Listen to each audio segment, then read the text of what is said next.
Alright, so finally let's set up everything into Redshift here. So one thing to note, I'm using Redshift 2.6 and not Redshift 3. There's a couple of instabilities still with Redshift 3, and more at the time of this release, Houdini 18 still has some things that aren't working with both Redshift 2.6 and Redshift 3. So I'm gonna have to wait until some of these problems are fixed, and then I can update a couple of these videos. But mainly the crypto mats aren't working for me, and the background layer, render layer that we'll get into, that's not working, and a couple other just kind of viewport bugs with the Redshift viewport. But with that in mind, Redshift 2.6 is the more stable version at the moment. So let's just kind of dive right in and set up the shaders for everything here. So I've hidden everything else. So I'm just going to kind of blast away our volume light here. And let's set up the terrain mountain here. So let's dive into our material network. And we've got our mountain terrain here. Alright, so what I'm going to throw down is type RS material. I'm going to throw down a material builder. So I'm going to put all our materials into a material builder here. I'm going to call this RS underscore terrain. And for a lot of this stuff, we're just going to kind of have to, replace all the textures. And it's going to take a little while, but so let's see here. What do we want to bring in? So first of all, let's connect our color to our shader there. So let's just dive in. We've got a Redshift material. We're going to throw down a Redshift material. And let's start with our color. We're going to use the out color here into the surface input of the Redshift material. And let's just connect this shader. Let's go into object, and under material we have material terrain. Let's find our Redshift terrain. So with all our objects here as well, we're going to need to go into the Redshift tab and add the Redshift parameters for each node. So for example, in our geometry network here, in our geometry for our terrain mountain, let's go up to the Redshift tab, and I'm going to hit the object parameters, and that's going to open up this new Redshift object tab, and then we got all these Redshift options here. But to assign the shader, we're going to assign that here, and let's just dive into that shader again. So what I want to do to assign the color is I want to assign the point attribute. So let's type in RS attribute. I want to grab the point attribute that's on the geometry, which is going to be CD, and I want to plug that into the diffuse color of our material. So I'm going to type in CD here, and we know that because if we go into our mountain and middle mouse click, you can see we've got 11 point attributes. So this is how we're going to kind of pull in all these attributes for our shading. So we've got CD, we're going to pull in that mask and that beach attribute. We're going to set all that up. So let's go in here, and in the mountain, so we've got this material hooked up with the color attribute, which is grabbing that height field. I'm plugging that into the shader. So as far as the shader is concerned, I'm just going to take off all the reflection, and I'm just going to show the diffuse. And before we set this off for a render, let's just go and set up our lighting. So we've got, instead of our environment map here, I'm going to throw down an Redshift light dome right here. And we're just going to mimic the exact lighting that we have from our skylight here. So in the Redshift light dome, let's go attach our shader.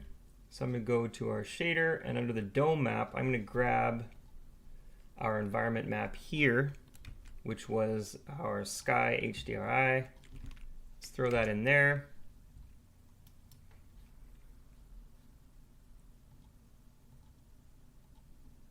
So now we can toggle it on and off.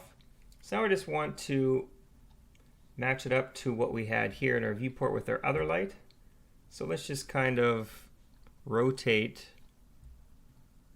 out of the transform. I'm going to rotate it around 180.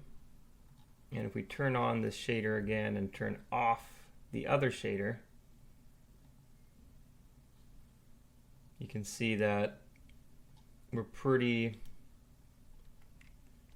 much in the same position there. So 180 degrees, and I know I want to tilt it down a little bit in the z-axis because of this black line. So I'm going to kind of cheat this downwards, the horizon line here. So I'm going to rotate this down in 3 degrees. You see how we can just kind of match that. And I know that because of the height of our ocean surface. All right, and then finally I'm going to add a sunlight. So redshift light sun. I'm going to place that in the viewport here. And now I'm just going to, again, I'm going to match what we had, the angle of our light.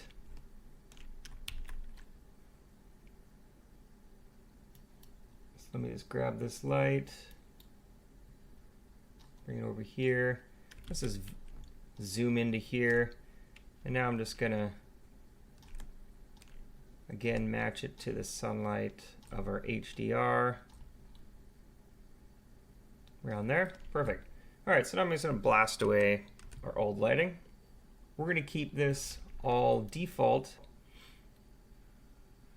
In Redshift, what we're doing is each light is got a individual sample parameter.